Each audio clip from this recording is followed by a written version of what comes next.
Appreciate my colleague for yielding, and Ohio State will be in the national championship on January the 7th, and we look forward to dealing with our colleagues from Louisiana.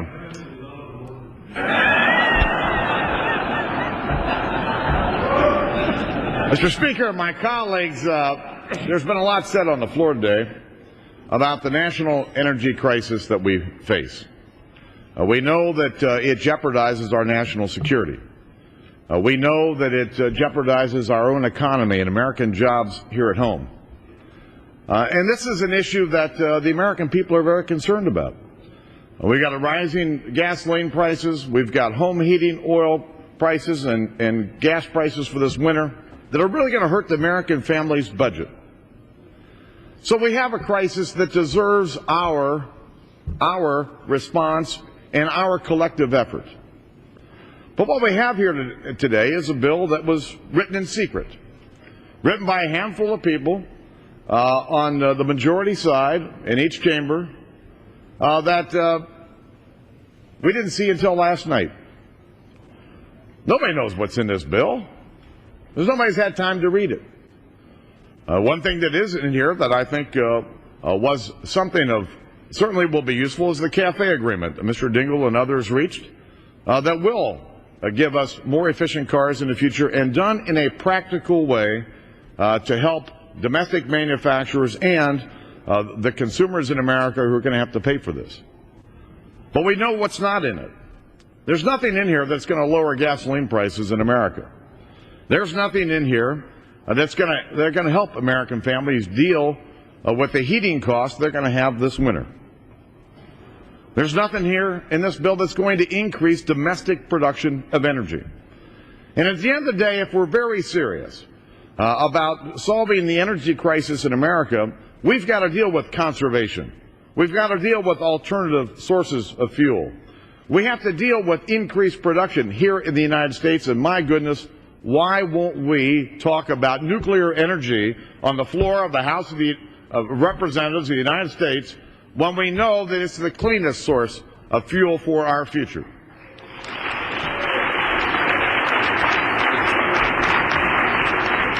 But it's not in here. Now, I did find some other things that were in this bill. Earmarks. Oh, yeah, we've got to have earmarks, and we're going to move a piece of legislation. We've got to take care of a few people. So I found $161 million in here for the Plum Creek Timber Company's Montana land holdings for native fish habitat conservation. I didn't know the fish lived in trees. We got a $2 billion earmark in here from our good friend from New York City to help New York develop a rail line from the JFK Airport to Lower Manhattan on something that's sure my constituents want to pay for. One of the better issues in here, though, is the $3 billion slush fund. $3 billion of our money that we're going to give to cities and counties around America for green projects. Except the definition is so wide that they could do almost anything. Like some city could decide they're going to finance Al Gore's speaking tour to promote his book, An Inconvenient Truth.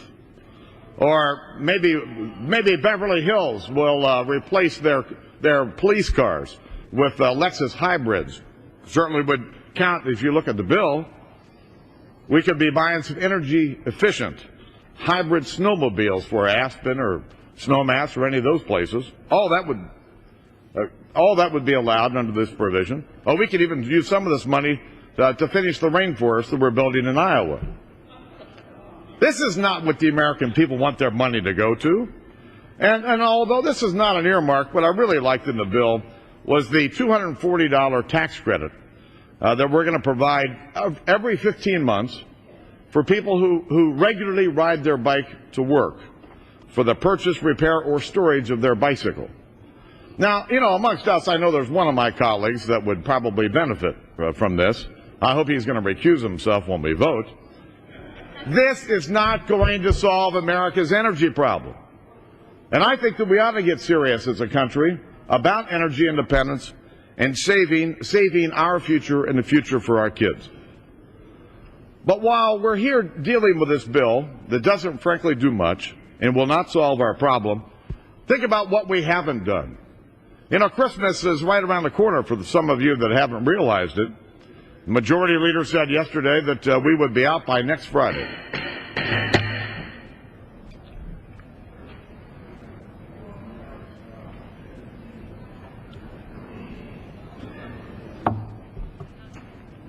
Gentleman will proceed. Gentleman from Maryland, yesterday the majority leader said we would be out by December 14th. Now, at first I wanted to say, ha, ha, ha, but then I began to realize we are close to Christmas, so I thought, well, ho, ho, ho might be more appropriate.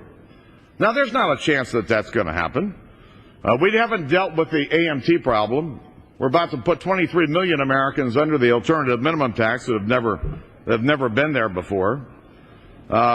We've not done anything to fund our troops or our veterans that are about to run out of money. Men and women in the military in Afghanistan and Iraq are out there fighting to protect the American people. We've not dealt with that funding.